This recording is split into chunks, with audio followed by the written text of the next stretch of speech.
Au nom du Père et du Fils et du Saint-Esprit. Amen.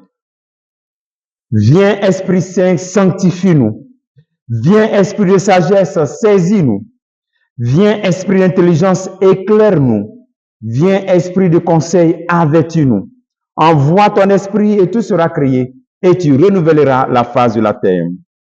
Bien-aimés dans le Christ, nous sommes aujourd'hui mercredi 26 février et la parole de Dieu qui nous est proposée est extraite de l'évangile de Marc chapitre 9, versets 38 à 40.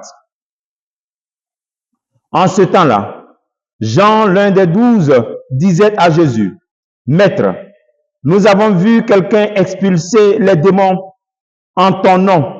Nous l'en avons empêché, car il n'est pas de ceux qui nous suivent. » Jésus répondit, « Ne l'empêchez pas, car celui qui fait un miracle en mon nom ne peut pas aussitôt après mal parler de moi. Celui qui n'est pas contre nous est pour nous. » Acclamons la parole de Dieu. Louange à toi, Seigneur Jésus-Christ. Ne les empêchez pas. Le premier appel que le Seigneur nous fait en ce jour, en disant aux disciples, ne pas empêcher ceux qui font ces miracles au nom du Christ, c'est l'appel de comprendre que nous n'avons pas le monopole de Jésus-Christ. Personne n'a le monopole de Jésus-Christ. Aucune église ne détient le monopole de Jésus-Christ. Il peut aussi être hors de l'église. Il peut aussi être en action hors de l'église. Il peut aussi être en action dans une autre église. Il faut comprendre cela. Nous, on ne détient pas, on ne possède pas. Ok? Donc, ne les empêchez pas. Mais le Christ dit ne les empêchez pas et discerner. Il dit pas de manière explicite discerner, mais il nous donne un chemin de discernement. L'attitude fondamentale du disciple du Christ, c'est de rechercher donc ce discernement. Ne les empêchez pas. Ok? Laissez-les prier. Personne ne veut faire un miracle en mon nom et aussitôt mal parler de moi. Voici le chemin du discernement. Jésus donne le secret du discernement. Il peut faire un miracle et puis parler bien du Christ. Faire un miracle et ne pas mal parler du Christ. Faire un miracle et parler bien du Christ. Souvent, on arrive dans des situations où on fait des miracles. Mais après le miracle, on ne parle même pas du Christ. On pense que c'est soi-même qu'on a fait le miracle.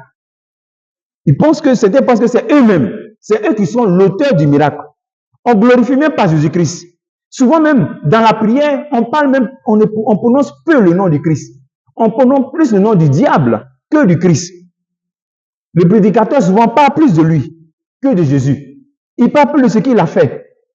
Et souvent, les miracles lui sont attribués. C'est lui qui a fait. C'est lui qui a fait. Lui là, il fait ça. Lui là, il est capable de faire ça.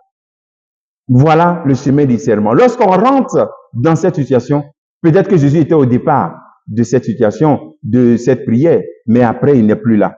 Parce que on s'attribue même la gloire du Christ. Voici le chemin du discernement qui peut te permettre à comprendre où il faut aller et puis où rester. Ok?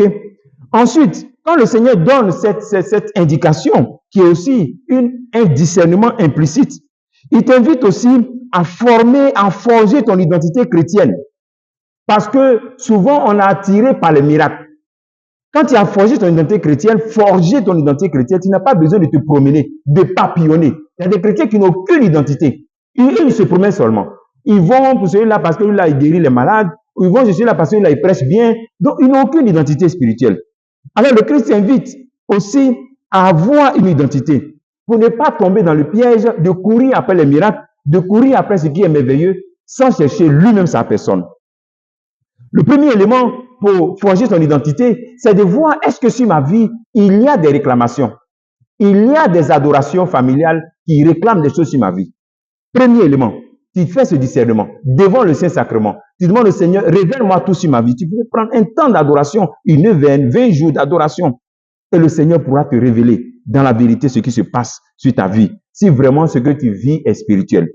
Deuxième attitude. Ensuite, avoir une détermination de rechercher à ressembler à Jésus-Christ. C'est-à-dire vouloir être comme lui. Persévérer dans la décision de vivre comme lui. De faire sa volonté. D'appliquer sa parole. Voici la deuxième attitude. Rechercher les choses du ciel. Et troisième et dernière attitude, la charité. Être quelqu'un qui est charitable. Quelqu'un qui vit de l'Eucharistie. Qui participe à l'Eucharistie, qui vit l'Eucharistie. ta connexion avec la Vierge Marie dans le rosaire.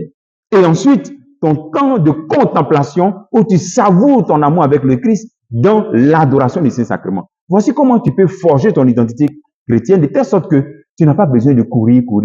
Si tu suis ces éléments-là, mon frère, tu verras comment tu deviens fort spirituellement. Surtout, la persévérance dans la recherche à faire la volonté de Christ, la persévérance dans le bien, la persévérance à extirper le péché dans notre vie.